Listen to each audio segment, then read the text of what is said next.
Hey gamers, KoDaBroGaming here, and today we are here with you a Minecraft video. Just kidding, we are here with you an actual part list video that we would be putting together if I had $3,000-ish dollars. I actually will over the summertime since I'm getting a secondary job. I currently do have one, but I'm a teenager, so I don't, I don't really, how do I explain this? I don't really make that much, I guess I could say. Sorry about that. But anyways, so I would be going with an Intel Core i7 4770K. Now, the only reason that I'm upgrading from from the 2600K to this is because my 2600K is getting a little bit old, and that's other than that, I still love the crap out of this thing. I just think it's time for this to retire. It's gone through a bunch of gaming with me, and I think it's time for me to retire it. But this i7 also does have hyper-threading, as do most i7s, or even all. I'm not sure. But anyways, so it does include a CPU cooler, but we will not be using it. It also includes integrated graphics, but we will not be using that either, because I don't like integrated graphics. But anyways, so now on to the CPU cooler. Like I said, we're not going to be using the stock cooler on the Intel Core i7. We will be using the Corsair H100i. Now, the reason that I chose this is because it's water cooled, so we could actually, get this thing to maybe even like 4.5 gigahertz, even though, it's 3.5 right now, if we ever did need to. But I'm not sure, if we ever will need to. But yeah. So I really like this thing. I was debating between it and the H80i, but the this one has two fans on the radiator, so I kind of figured, but whatever. So anyways, on to the originally for the processor, I was going to do the I was going to be using an FX 8350, I believe, because I'm currently using that on my other computer. I've got about 2 computers currently, and yeah, so I'm using it on my other computer, and I wanted to do it, but I also wanted to get this Asus Maximus 6 formula. I really love the thermal armor on it. I've heard that it keeps it cooler, and it looks really, really sick, and I'm assuming that it'll look really, really sick inside my case as well. So yeah, which I will get onto the case later on in the video. And yeah, this thing just looks really, really sick, so I decided to switch over to the Core i7. And yeah, so now Corsair CMZ32GA, whatever, it's Corsair 32 gigabytes of RAM. It's pretty high, it's a little bit expensive and overkill for what I'm going to be using it for, but I figure, hey, if I throw in a little bit of extra money here, then I can get a bunch more videos out for you guys. And yeah, because I don't think that games will utilize 32 gigabytes of RAM for a while, but I think that I'm just going to future-proof the crap out of this thing. So yeah, this is 32 gigs of Corsair Vengeance or Vengeance or whatever performance, 32 gigabytes, 4x8 gigabytes DDR3 1866 memory RAM sticks, and it does have a heat spreader, and yeah, it looks pretty sick, and it has a cast latency of 9. The price per gig is 10.32, and it's not bad, but I will need to overclock at least a little bit my Intel Core i7 in order to get the true potential out of the RAM, if I believe correctly, if I'm correct, I mean, because I'm pretty sure that that you don't have to with AMD systems, but I'm pretty sure that you do within Intel systems.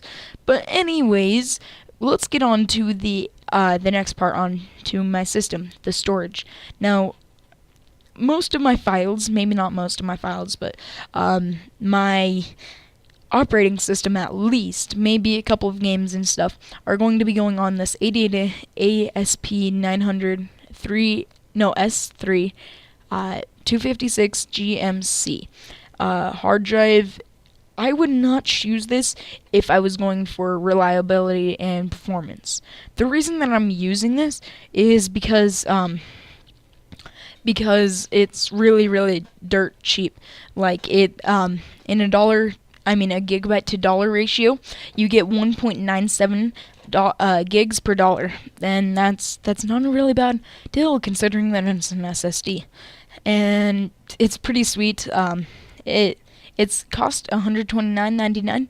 I'm sorry if I forgot about the prices on the previous parts, but the prices will be on screen, so whatever. But considering that this is 256 gigs, that's almost half. So it's almost $1, per 2 gigs. Now for the secondary, I will be putting 3 hard drives into this thing. For the secondary, hard drive, I was thinking SSD for a second. I'm like, no. For the secondary hard drive, put the name up on screen because I don't want to say that. It's got a capacity of 1 terabyte. It's a regular hard drive. This is just the cheapest 7200 RPM 1 terabyte hard drive that I could find. It comes into price at about $52.94 current pricing, and yeah, it's not a bad hard drive. I just more am going for it because it's a backup drive. Not necessarily a backup, but it's got a gigabyte per dollar of 18.89. So every dollar that you spend, you're getting pretty much about 20 gigs per dollar. That's even better than that. That's about 10 times as good as that. But considering that the SSD is about 10 times as fast, yeah.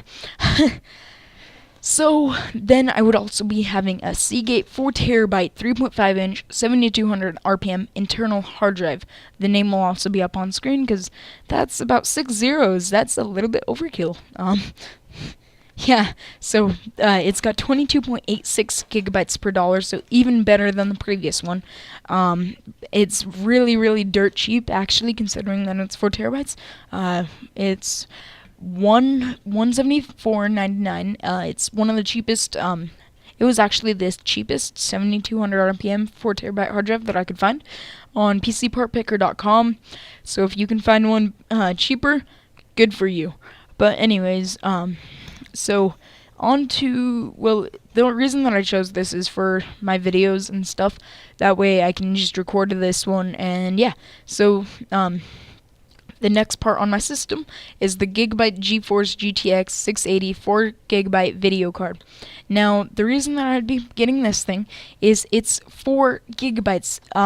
It's $532, and if you were to want to go for the 2 gigabyte version, it's about $300. So you could get four $300 ones, but that's a little bit pointless. Where you can get 2 of these and have the same amount of memory. For 1,000 versus 1,200, no, just no. The core clock is 1.07 gigahertz. It has a fan, so supports up to 4-way SLI. Does not support Crossfire, obviously. DVI-D Dual Link 1, DVI Dual Link DVI Dual Link 1, and it's got the one that I meant to say previously was DVI-D Dual Link 1. It's got a DisplayPort, HDMI, thermal design power is 195 watts. I'm not sure if that matters too much to you guys. But the memory type is GDDR5. And yeah, it fits PCI Express slot. I'm going to be putting 2 of these into the bad boy. That will be my computer. That's a little bit overkill, considering most of the games that I play, or at least currently, will be Minecraft. And I might get into some other games, but because of I haven't explained what my current my current video card is. My current video card is NVIDIA GeForce GTX 550 Ti. Crap. Crap. Sorry about that first. Crap. But anyways, it's not nearly as good as this 680 that I will be putting into this thing. And like I said previously, I forgot to mention this, that I have 32 gigabytes of, I'm going to be getting 32 gigabytes of Corsair RAM. 1866, but currently, in my machine, I have 8 gigabytes of DDR3 1333, if I believe correctly. I mean, if I believe so, yeah. But it, whatever, that I didn't know that mattered too much at the time. But yeah, so the case that I'd be using is the Corsair Cooler Master Storm Enforcer. It looks really, really sick in my opinion. I might swap that out later, but whatever. And yeah, it looks really, really sweet, and I just love how it looks. The motherboard compatibility is micro ATX or ATX. It has front panel USB 3.0 connectors, and yeah, I would go into the dimensions, but I'll put them up on screen here. And yeah, so I'm sorry if I said yeah a little bit too much for you guys' liking, or yeah. Wow. Okay. Let's just get on to another part before I get too much hate. Yeah. I said it again. Corsair, the power supply on this would be a Corsair RM 1000 watt 80 plus gold certified fully modular ATX power supply. The reason that I went with this over something else is then the system is actually only about 800 watts, so I could pass by on one of those, but this one is fully modular.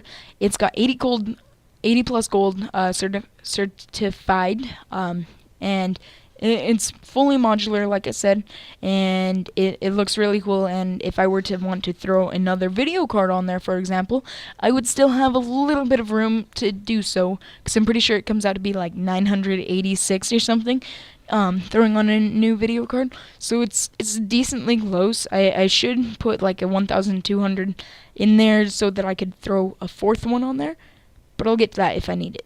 So yeah. I just love fully modular power supplies, because if you don't need something, then why have it just taking up room? Now this is a little bit overkill for what I'd be using it for. I could get by on like a $20 optical drive, but I figured, hey, why not go with an Asus BW16D1 HT? It's a Blu-ray drive, and it's also a DVD and CD writer. Well, it's actually a Blu-ray writer as well, but it's, it can read them too. But obviously, that's kind of, yeah. But anyways, this comes into line at about $80. This is a little bit overkill for what I'd be using it for, but I figured why not throw it in if I'm going to be spending such a high budget. Okay, so next thing on my list are the peripherals, or I don't know how you say that, but anyways, so these are more my choice. You don't have to add these if you don't want to. It comes into line at about $2,500, almost actually. If you don't include these, but if you need a monitor, a mouse, a keyboard, and a headset, then go ahead and do include these, because these are some of my favorite kinds. So the Samsung T24C550ND. Now, long name aside, this is good for one reason and one reason only. Response time is 2 milliseconds. That's really, really what I want. Actually, that's not, it's good for more than one reason, but yeah. So the recommended resolution is 1920 by 1080, and it looks really, really sick, like, in my opinion. And the current screen that I'm rocking is an HP W1907, and before this I had like a dinosaur like Gateway old box monitor piece of crap. But I moved on to this, and just because I picked it up for like $50, and why not get a almost 1920 by 1080? I thought that it was gonna be 1920 by 1080 when I first got it, but the freaking, I got it from a pawn shop and they didn't tell me what screen resolution it was. But whatever, who cares? So that's not really all that important, but but it does have a really high response time. yeah, response time. I was thinking something else for a second. It's got a 16:9 aspect ratio, and it's widescreen, and it looks really, really sick. It's got one component, two HDMI, one S video, and one VGA. For it, it's LED, not IPS, and it's got built-in speakers as well. I'm not sure if they're gonna be great, but we'll see. As soon as I put this thing together, it comes into the line at about $234.99 as of current pricing. It might change by the time that you guys look at it. But yeah, so the reason that I want this is just because I want a gaming monitor, specifically gaming. I love the contrast and the how vivid the colors are on my current HP monitor, but it's not too great for gaming considering my 1080p. I still render my videos out at 1080p, but it's not true 1080p. And plus I want something with a little bit of a lower response time. Let me just quickly Google this. I'm going to Google HP W1907. I want to see what kind of specs it actually has. It's got a 5 millisecond. It's a little bit old.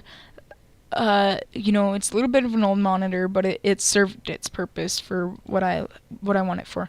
I absolutely to tell you the truth, for HP monitors, I think that their back looks so freaking sick. Like the back of them. This is just kind of a preference thing, but the back of the monitor looks like. I love how well HP monitors are put out that way. Same with the Samsung ones, but I do believe that I like the HP backs on the monitors better, but the Samsung are what I'd go with for gaming, and I'd probably get a Dell one just because I can. Because if I were to want to get something with high contrast ratios, or actual colors, not vivid colors, then I'd go with that, and that's probably what I'm going to be doing, is hooking up three monitors, this HP one, the Samsung one, and a Dell one, just because I can, because I've got pretty sweet video cards. Now, I've rambled on about the monitors way too long. Let's hop on to the next thing. Now, this is another one of my personal preferences. It's a Razer Carcharius. Now, I did not know that you could find it on Newegg for so cheap. It's $46.99. I'm pretty sure on RazorZone.com that it's a lot more expensive. Let me just quickly Google that. RazorZone. RazorZone.com, products, preferables, audio, Carcharius, where are you? There you go. And it is buy now. Let's click on that before I can tell you the price. US, and it is $69.99. I did just say 69. But anyways, so that's $20 cheaper. So why not do that? Yeah. It's only about 45 bucks. And that is $25 cheaper, and that's a pretty good deal. Especially considering that most of them on Newegg and all that other crap are, well, not Newegg, Amazon, M-Wave, Staples, and TigerDirect.com have them for above 60. Newegg has them for a really, really good deal. Yeah. So this might be the old version. I'm fairly certain that it is, but I like the old version solely because of the fact that it's this is the new version. Crap. I wanted the old version because I've heard results on the second version that it has the audio sucks on it. I don't know. I'll have to see for myself, and yeah. So I'll just be getting one of these anyways, and so let's get on to the next part on my thing, and let's just close out of some stuff real quick. And oh crap, some stuff just went off. No worries, I can get them back. Okay, let's the next part on my list would be the Corsair Vengeance K95. No, as if you guys cannot tell already, I really do love Corsair's products. They look really, really sweet, and they do their job fairly well. And so I'm gonna be going with this solely because of the wrist rest. It's pretty decently cheap, considering yeah, considering it's how it is, I'd say. Um, I've never really tried a mechanical keyboard before, but I'm willing to try one. The switch type is Cherry MX Red. It is mechanical. It's backlit. It's wired keyboard. Black and metal. Design type is gaming, and the manufacturer is Corsair. Now, I really, really do just love how this looks, and it's got a scroll wheel plus some buttons, 18 buttons on the side that we can macro to do whatever we want in any game or any situation, and it's just a really, really, really cool keyboard, and I like it a lot. So, anyways, on to the next part.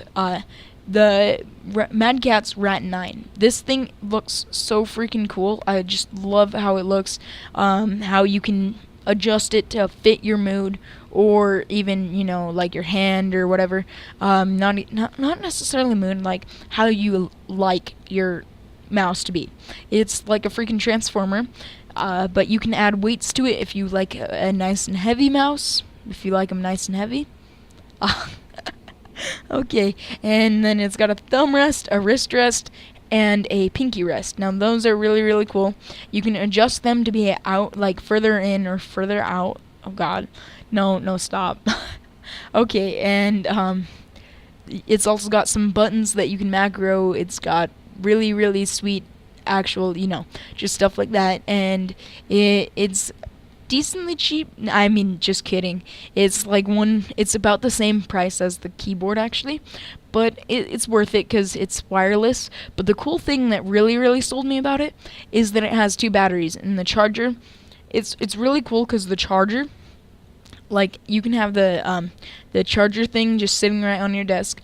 Well, it's like a wireless receiver or something, and it receives the input from the Rat 9 while charging your battery, while holding the extra weights that you're not using.